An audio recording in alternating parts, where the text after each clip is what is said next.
안녕하세요. 4월의 북 오브 더 먼스 이달의 북살롱에 오신 것을 환영합니다. 이번에 새로운 도서를 추천해 주실 분은 CRG 4팀의 어거스트입니다. 자기소개 부탁드릴게요. 안녕하세요. 크리에이티브 그룹의 4팀 카피라이터 어거스트입니다. 예전에 블로그를 통해서 보고먼의 리뷰를 쭉 봤었는데 이 자리에 앉으니까 그분들이 이렇게 떨리셨구나. 그럼에도 불구하고 그런 책 소개를 착착 해내셨구나 하는 생각에 대단하다 느껴지고 많이 떨립니다. 네, 긴장하지 않으셔도 되고요. 오늘 첫 번째 도서 이병률 시인의 당신은 어딘가로 가려 한다 책 소개 부탁드릴게요.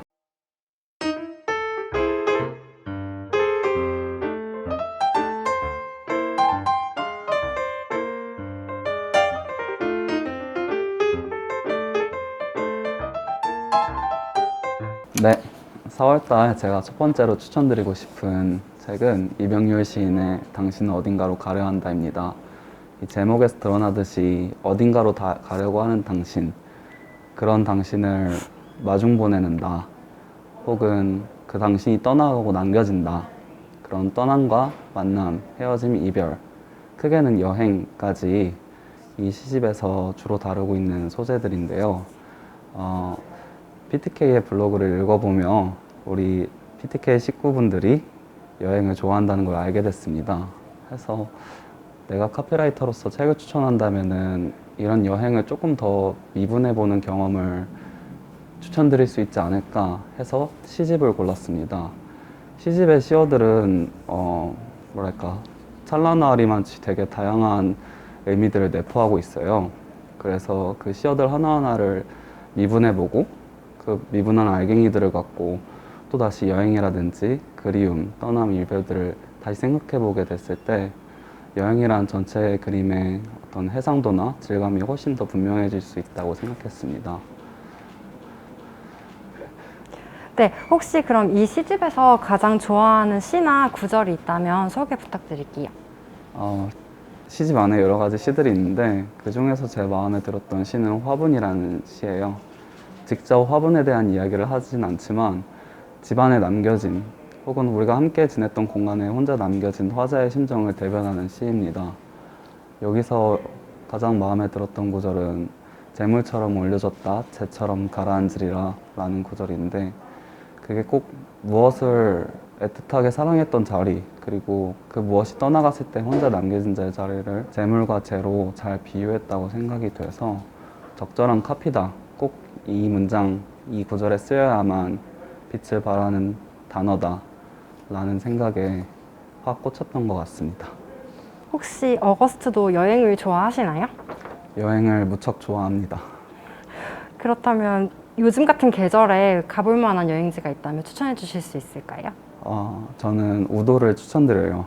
우도는 제주도에 있는 섬인데 PTK 식구분들께는 제주도는 빠르게 거르고 우도로 직행해 보시라고 권유드리고 싶습니다. 우도라는 섬은 보통 사람들이 잠깐 하루 당해치기로 들어갔다 나오는 섬으로 알고 있는데 그 섬에서 낮부터 밤, 새벽 혹은 이른 아침에 해 뜨는 것까지 쭉 보다 보면은 여러 가지 풍경들을 마주칠 수 있어요. 해무라든지 아니면 특히 4월달과 5월달 사이에는 청무밭이라든지 유채꽃밭, 푸른 바다가 있습니다. 그 김기림 시인의 바다와 나비라는 시가 있는데 제가 대학교 때 되게 인상 깊게 배우고 또 많이 좋아하게 된 시입니다. 우도에 가서 그 노란 유채꽃밭과 그 앞에 바다 그리고 나비들이 펄랑거리는 모습을 보다 보면은 이 시가 여기서 쓰였을 수도 있겠구나 물론 그렇진 않습니다만 하는 인상을 받을 정도로 여러 가지 감정들이 알록달록 느껴집니다. 네, PTK 구성원분들께서도 이번 기회에 우도를 한번 여행 꼭 가보셨으면 좋겠습니다. 이어서 두 번째 도서 신영철 작가의 느낌의 공동체 소개 부탁드릴게요.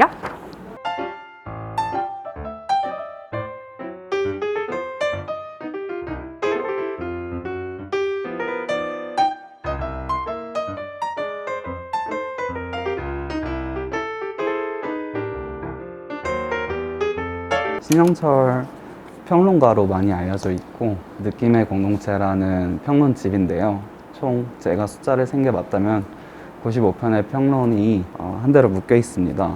이 책을 추천드리는 이유는 여러분들께서 이 95편의 소설들 혹은 더 많은 작품들을 읽어보시라고 권유드리는 게 아니라 신영철이라는 작가가 사용하는 정확한 문체와 문장을 같이 공유해봤으면 해서 추천해드립니다. 정확하다는 것은 희미하지 않다는 것일 수도 있겠다는 생각이 들어요. 그리고 희미하지 않다는 것은 쉽게 잊혀지지 않는다, 계속 남아있다라는 의미고, 그런 면에서 정확하다는 건 어쩌면 시간의 반대어가 아닐까. 시간은 계속 흐르지만 그럼에도 불구하고 여전히 남아있는, 기억되는 그런 것들을 정확함이 잘 고정시켜주지 않나 하는 생각이 드는데, 이 책에 평론들이 많지만 하나하나의 문장들이 그런 정확한 단어와 문법, 문장을 구사하면서 소개하고 있는 혹은 내비치고 있는 작품들을 어떤 특정한 시간성 속에 정확히 고정시킵니다. 이러한 평론가의 작업이 혹은 이런 평론가의 문장 형식이 마치 마케터가 시장의 어떤 문제, 브랜드의 문제나 제품의 문제를 정확히 포착하고 그것을 사람들 인식 속에 또 다른 이름으로 각인시키는 작업과 유사하다고 저는 느꼈어요. 그래서 마케팅 솔루션을 제공하는 우리들이 그의 문장 내용이 아니라 그 문장의 형식, 정확함을 추구하는 방식을 통해 좀 하루하루 바쁘고 빠르게 흘러가는 시간 속에서 유의미한 결과들을 남길 수 있으면 좋지 않을까. 그리고 그걸 기억하고 그럴 수 있으면 좋지 않을까 하는 생각에 추천드립니다. 네, 신영철 평론가는 문장에도 등급이 있다고 말씀하셨는데 어거스트에게 좋은 문장이란 무엇인가요? 저에게 좋은 문장은 그 문장을 지나치고 나서 그 문장을 사실 내가 지나칠 수 없음을 깨닫게 되는 문장입니다. 그래서 그 문장이 영원히 남고 그 문장을 읽기 전으로 돌아갈 수 없는 그런 문장이 좋은 문장이라고 생각이 들어요. 그러면 마지막으로 이서윤, 홍주연 작가의 더 해빙 소개 부탁드릴게요.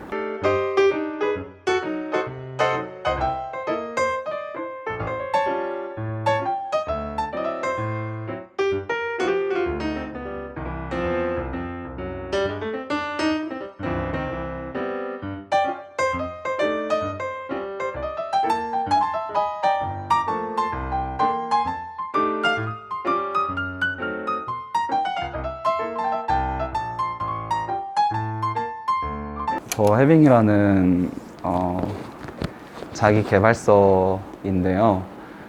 제가 전 직장을 들어갔을 때 그 당시 계시던 CD님이 돈 많이 벌자면서 추천해 주신 책입니다.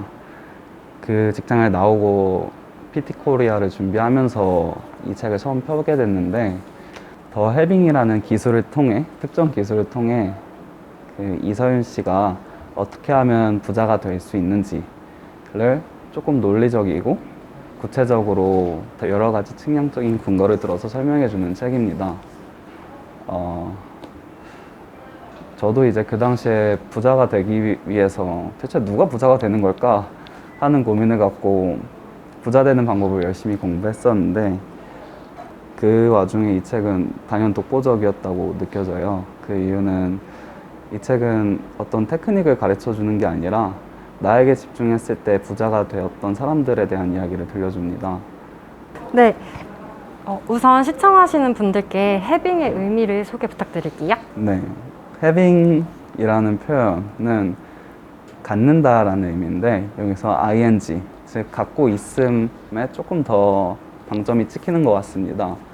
우리가 뭔가를 갖고 있을 때, 가령 제가 이 책을 지금 카메라 앞에서 들고 있다는 이 느낌, 16층의 PTK 건물을, 화인타워를 딛고 있다는 그 느낌, 나에게 지금 다 한 발씩 한 발씩 다가오는 이 느낌에 집중했을 때 나는 이 세상에서 오직 이 느낌을 갖고 있는 유일한 사람이다 라는 어떤 충만함, 당당함에 휩싸이게 되는데, 그렇게 단순히 정신적인 것뿐만 아니라 내가 실제로 결제를 하고 소비하는 돈이라든지 아니면 갖고 있는 습관, 그런 것들에서 그런 것들을 충분히 장악하고 영위하고 있는 그 느낌이 더 해빙입니다. 이 해빙에 집중했을 때, 그러니까 나 자신이 갖고 있음에 집중했을 때 주변의 악인들을 하나씩 하나씩 끊어내게 되고 귀인을 만나게 되면서 점점 그 풍족함으로 다가가게 된다는 것이 이서윤 씨가 말한 논리였던 것 같아요. 부자가 되는. 네. 그렇다면 혹시 어거스트가 실제로 느끼는 해빙의 효과나 변화가 있을까요? 저는 최근 직접적인 해빙의 방법을 설명해 주는데도 저는 몇 번 해보니까 쉽지는 않더라고요. 이 손가락을 사용하는 방법입니다. 그래서 저는 그 대신 아주 일상의 단일한 순간에서부터 해빙을 실천해 보자 라고 생각하고 카카오톡을 조금 더 정확히 답변하고 카카오톡에서 정확히 얘기하는 실천을 했었습니다. 해빙의 일종인 것은 나한테 다가온 문장을 충분히 느끼고 내가 줄 수 있는 최고의 첫 줄을 적어주자 라는 차원이었고, 구체적으로 해빙을 통해서 혜택을 얻었던 경험은 최근에 제가 다녔던 모교에 정규직으로 지원하는 친구의 추천사를 써줬던 경험이 컸고, 또 결혼하는 친구의 부인에게 친구를 잘 부탁한다는 의미의 편지를 적었던 경험, 그런 것들이 되게 놀랍게도 구체적인 물질로 환원이 되면서 뜻밖의 선물을 많이 받게 됐습니다. 근데 이런 뜻밖의 어떤 모먼트들이 꼭 이 책에서 이서윤 씨가 부자들을 카운슬링하고 부자들의 정말 부자가 됐던 이유들을 면담했을 때 부자들이 했던 말, 난 단순히 운이 좋았어요. 나는 운이 좋은 사람이었습니다. 저도 그렇게 생각을 미처 하지 못했어요. 이런 워딩들이 나올 수 있었던 모먼트가 아닌가. 나는 해빙을 해서 내 주변에 갖고 있는 것들에만 온전히 집중하고 타자나 타인 혹은 불안한 미래 이런 것들은 일체 걱정하지 않았는데 자연스럽게 내가 소중히 다뤘음으로써 함께 굴러들어온 것들로 더 많은 나 자신을 영위하게 되는 차원, 그런 게 해빙의 어떤 본질이지 않을까 하는 저만의 독서 경험입니다. 네, 그렇다면 이 책을 특별히 추천해주고 싶은 사람들이 있을까요? 이 책에서 재밌는 구절이 하나 있는데, 토성의 주기를 공전 주기를 분석하면서 29.75년에 한 번씩 사람한테도 토성의 공전 주기만큼이나 퀀텀 점프가 올 수 있다고 해요. 그러니까 태어나서 29.75면은 한 29에서 30살 혹은 31살까지의 모먼트라고 저는 생각이 되는데, 그때 퀀텀 점프를 하게 되면은 평소 사람들이 살면서 평생 벌 수 있는 돈이 기본적으로 한 30억 원 정도 된다고 하는데, 그것에 50배 정도의 효율을 내면서 벌 수 있다는 걸로 저는 읽었습니다. 어마어마한 돈이죠. 사실 단순히 돈에 대한 이야기가 아니라 더 해빙은 사람의 마음가짐에 대한 얘기고 결국은 행복한 삶에 대한 이야기인 것 같아요.